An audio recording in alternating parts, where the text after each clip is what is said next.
life work.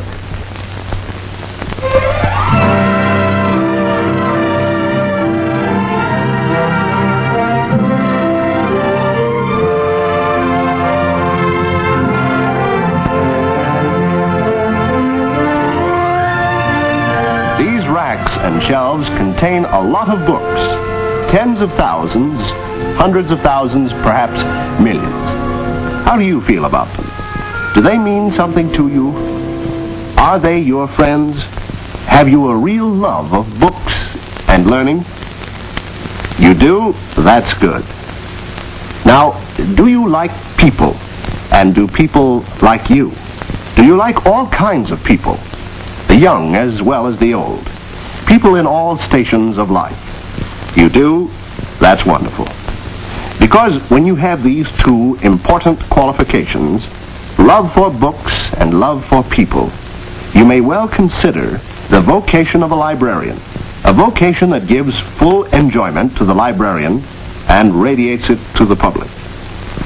The public, that may consist of children with an awakening interest in literature, or professional men searching for special scientific information, or the blind, who do their reading by touch, or people of rural areas whose library is brought to them on wheels.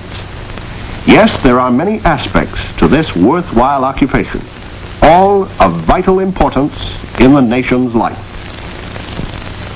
Let us consider some of the various types of libraries and start with the greatest of all, the Library of Congress, which is located in Washington, D.C.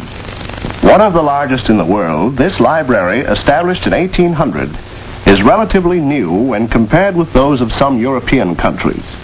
Serious scholars may use its excellent facilities and wonderful collection of more than 5 million books and manuscripts.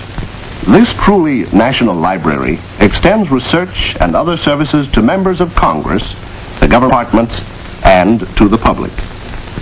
The many different libraries in our country have various functions, depending on their location. Each one has to answer a specific need. Therefore, a modest rural library must be different from a city library, offering a multitude of services to meet the needs of a great variety of persons. The specialized library in an industrial plant is different from the one owned by a law firm.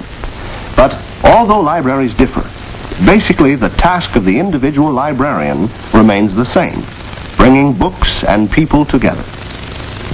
The largest number of librarians are found in 5 general classifications. First, we may mention the catalogers, who usually work behind the scenes. They organize and interpret library collections for you readers. Here is an illustration of what proper cataloging can accomplish. I'm looking for a book on television, but I forgot. Do you know the author? No, I don't, and I don't know the title either. But it's a blue book, and it kind of gives the whole story. You know. I think we can help you. This boy's problem was not an unusual one. He did not know the author's name, nor did he remember the title of the book. But he knew the subject, television. Because the cataloger did a good job, the book was easily located, and the boy was further encouraged to use the library facilities. Proper book evaluation and careful research render a great service to the patrons.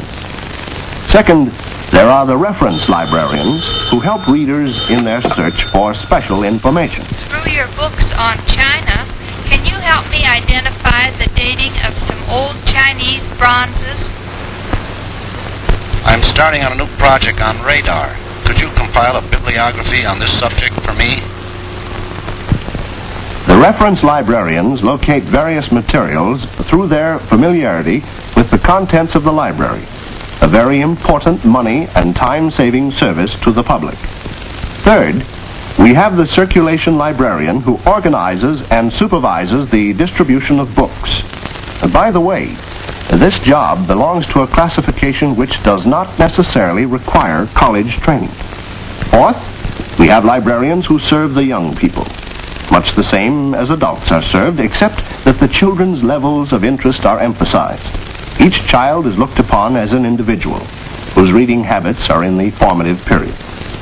Fifth, there are the school librarians who contribute to the educational programs of their schools.